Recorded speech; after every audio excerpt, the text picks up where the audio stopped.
Hi, Peter. My name's Yep. Donnie McClurkin. I'm from the Post Growth Institute.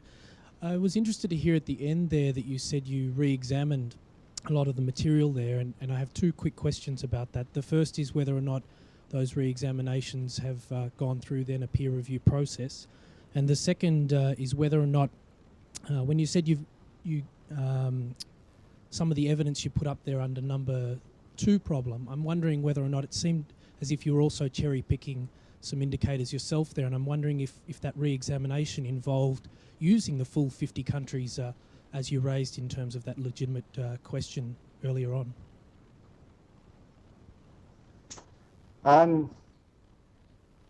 I do cherry pick indicators, and I cherry pick countries in order to show that an alternative interpretation can be drawn. I mean, my point is that I don't believe there is any clear evidence here for the assertions being made in this book. And one of the ways I try to demonstrate that is by showing that you can find evidence for the opposite position as well. I'm not trying to say that the opposite position is true. I don't believe it is true. I don't think there is any association between income distribution and well-being. The problem is that Wilkinson thinks that it is true, and he has cherry-picked in order to support that position. As a good Popperian, all I have to do is knock it down. I'm not trying to set up an alternative theory of income distribution. I don't think income distribution is doing any explanation here. It's Wilkinson who's making that claim. Wilkinson, therefore, has to defend it. I have shown that his evidence is wrong, his analysis is faulty, his choice of indicators is selective, his choice of countries is selective. That's all I have to do.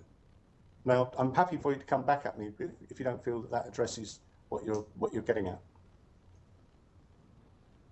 Thanks for sharing that. I mean, I appreciate some of the angles that you're coming from there, but I'm wondering, wouldn't the best way to disprove the kind of correlations that Wilkinson and Pickett are putting forward be to actually run the samples for the full 50 countries straight up? Okay, I do that. In the book, I've got some examples where I'm using the 50 countries and some where I only use their 23. What I tried to do when I set out was to replicate their results with the 23 and run the results again with the whole 50. What you find, the whole 50, it actually becomes very messy. I'm sure that's why they didn't use the whole 50. You just don't really find any patterns at all. And you've got countries like Russia and so on in there, which are causing their own distortions in the same way as the USA causes distortions as an outlier. But I do include the 50 countries. As I said in the presentation, Wilkinson actually attacks me. The reason I tend to play that down a bit is that Wilkinson says, by including the 50 countries, you're including poorer countries, and that's why the results aren't standing up. Now, so therefore, I tend to resort back to the 23 that he chose to fight him on his own ground, because then he can't say to me, oh, well, you're not finding these results because you're including poorer countries. Just to reiterate, it's perfectly legitimate to include those poorer countries because they are the 50 richest in the world, which is what they said they wanted to do. But because he has caused this question mark in people's minds about, well, is it just that Saunders is including all these poorer countries in order to destroy my results? I tend not to go on very much about the sample of 50 and to concentrate more on his own sample of 23. Peter, Richard Beattie, you mentioned that the book has been widely read and had quite an influence, it sounds like, in Britain. I'm not sure that we've heard so much of it in this country, although there have been a few reviews.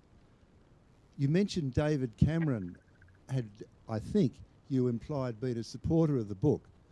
I'm just wondering, if that's the case, how wide has the discussion been? How influential has their book been? But more importantly, how has your critique and the other critiques been effective in destroying the nonsense they've come up with?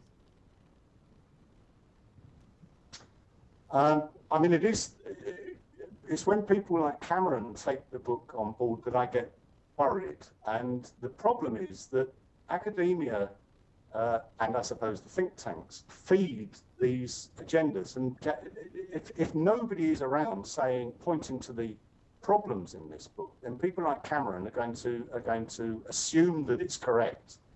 In which case, if this book were correct, if the claims it were making really were true, this would be an enormously important book for the right as well as for the left. You couldn't ignore it.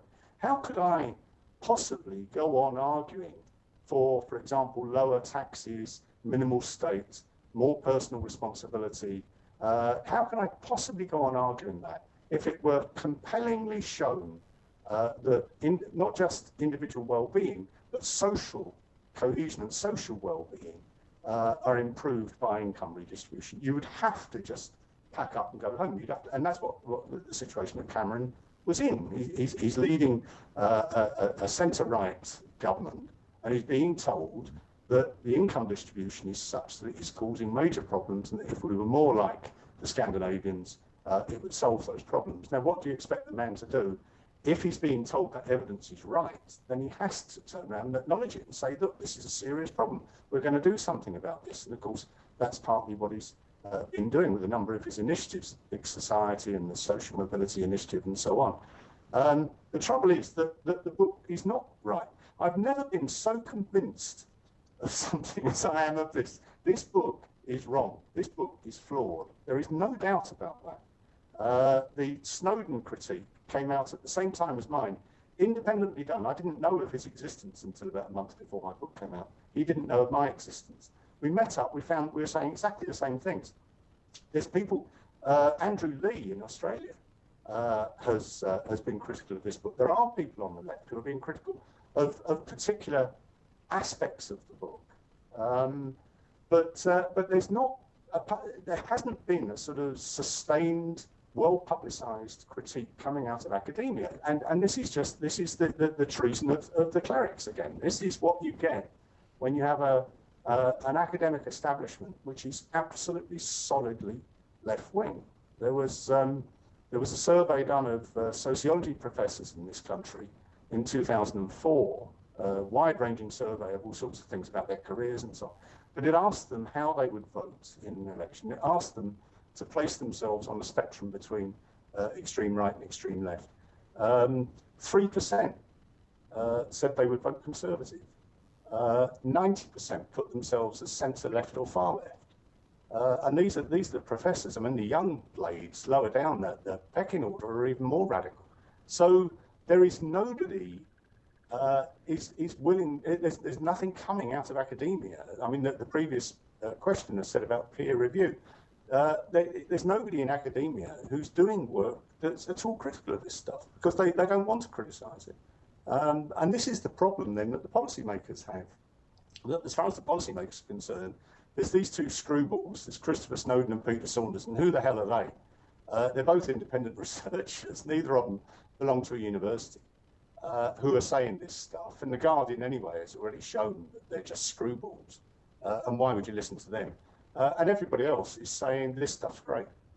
And I just think this book is so dangerous that Wilkinson has set up this organisation called the Equality Trust, which it has a branch in Australia. It's setting up branches across the Western world. This book is being used as the battering ram to force radical income redistribution back onto the political agenda by hammering people like Cameron and I think the Australian politicians too, into submission, into saying, okay, we accept that income distribution is a problem. And therefore they're circumventing, they're bypassing the old ethical debates between right and left. And as long as they are able to get away with this claim that there's a factual scientific basis to what they're saying, the right is going to be completely neutered. They haven't got a basis for coming back at it.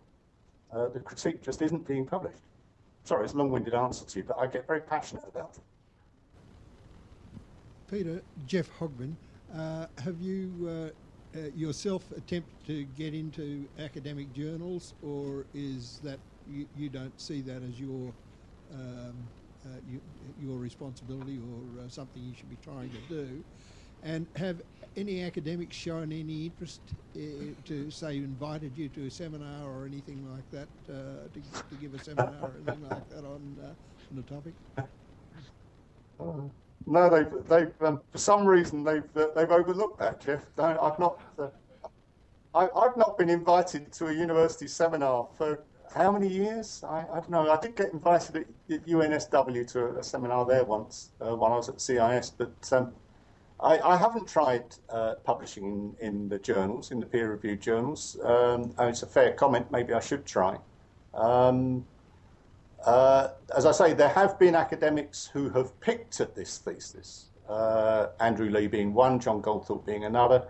James Heckman has had a go at it. There's various people who have said this thing's wrong. So Goldthorpe picks on the confusion of income distribution with status hierarchy, and he writes an article about that, peer-reviewed article about that.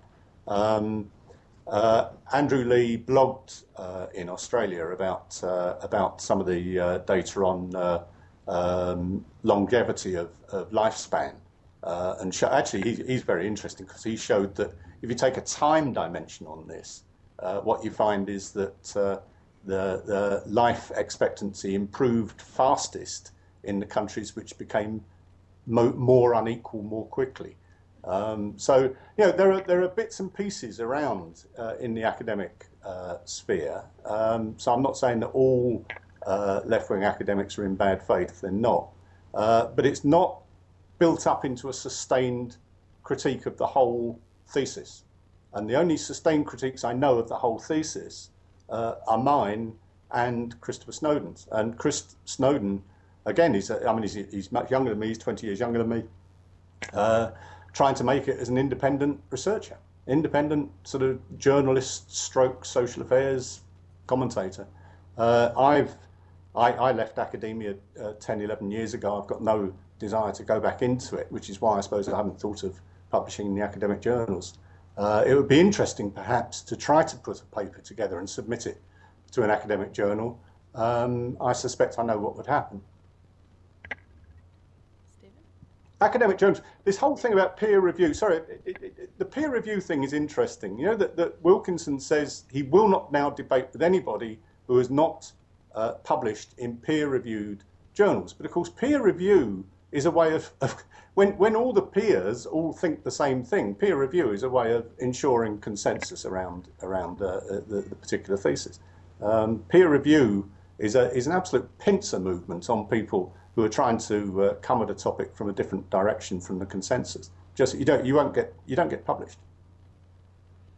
Peter, Stephen Sammold, are you aware of anyone who was, if you like, on the right before the book came out, who wasn't concerned about inequality, who has publicly moved, has been moved by the book in the other direction?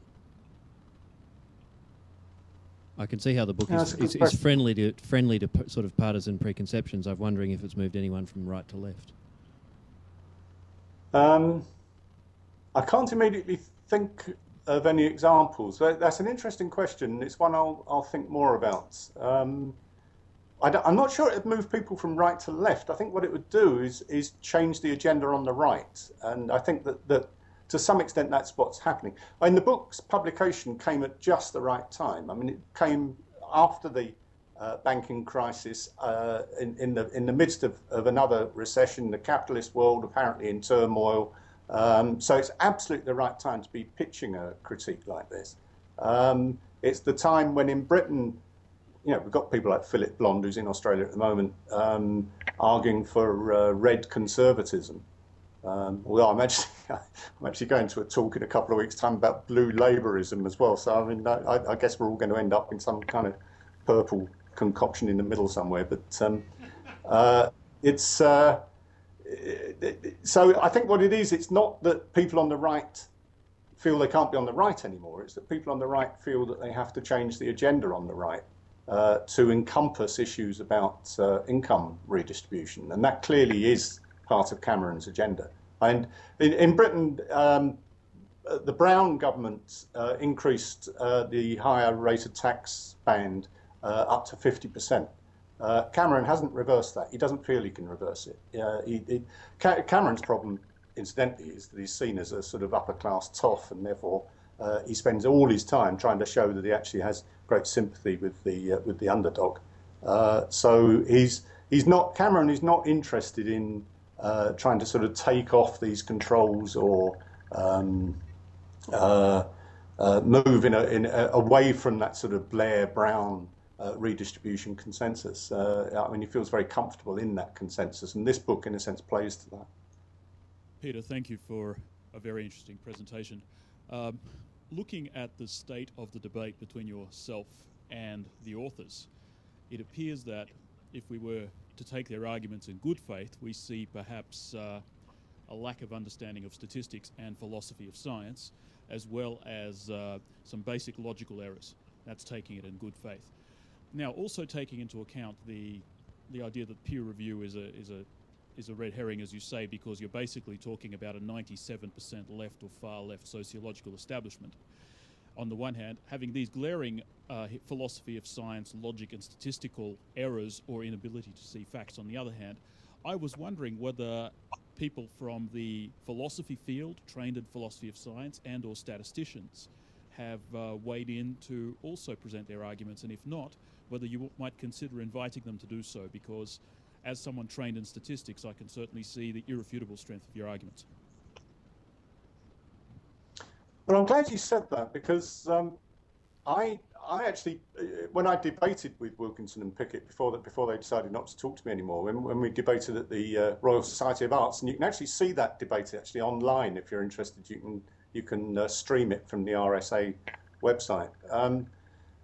When I debated with them, I at one point threw down a challenge and said, I challenge you to come up with one reputable statistician who is willing to put his or her reputation on the line and say that what you've done with these stats, by not excluding outliers, point one, and by not checking for third variables, confounding variables, point two, that's legitimate. And to my knowledge, they haven't found anybody who's willing to say it's legitimate. Kate Pickett went on a programme on BBC Radio 4 where the interviewer actually had a go at her about this, about the third variables stuff, and her answer was quite extraordinary. She said, "Oh well, you'd only need to check for third variables if you think that they may be causing." Interfering with the result, and we didn't believe that, and it would have just made the book much more complicated if we'd gone into third variables. So that's why we didn't do it. We didn't feel there was any need to do it. Now, I agree with you. I don't know whether that's statistical naivety. Certainly, I don't think Wilkinson seems to be very up on the stats. I think Kate Pickett is actually his partner, and she seems to have been brought in because she's the one who's got the sort of quantitative competence, but not judging by that comment, she hasn't. I just think they are on this statistical stuff, they are on indefensible ground. I agree with you. I think it would be useful. I mean, there have been some of the people I've been mentioning who have come out with piecemeal critiques have picked up on some of the statistical problems in the book. So, I mean, it has been picked up on. As I said before, the problem is that we haven't got a sort of a holistic attack on the whole book. If you nitpick on this and you nitpick on that, and the book itself sails happily onwards. I agree. Yeah, we need some philosophy of science to come in and say what on earth is the logic of this. We need some statisticians to come in and say you have broken all the most basic rules that undergraduates get taught in a decent social science degree. Because I'm saying it, and I'm just being labelled as far right, racist, screwball, who can be ignored. So yes, it would be useful to get those inputs. But the problem is, as I say, that the inputs come in as a sort of drip feed, one at a time. You know, there's a paper in this obscure journal that says, well, this bit of the stats is wrong, and so on. And what we need is this book is a blockbuster. It's a political blockbuster, and what's needed is a political blockbuster of an attack on it, which is what I've tried to do. But as I say, I've now been marginalised.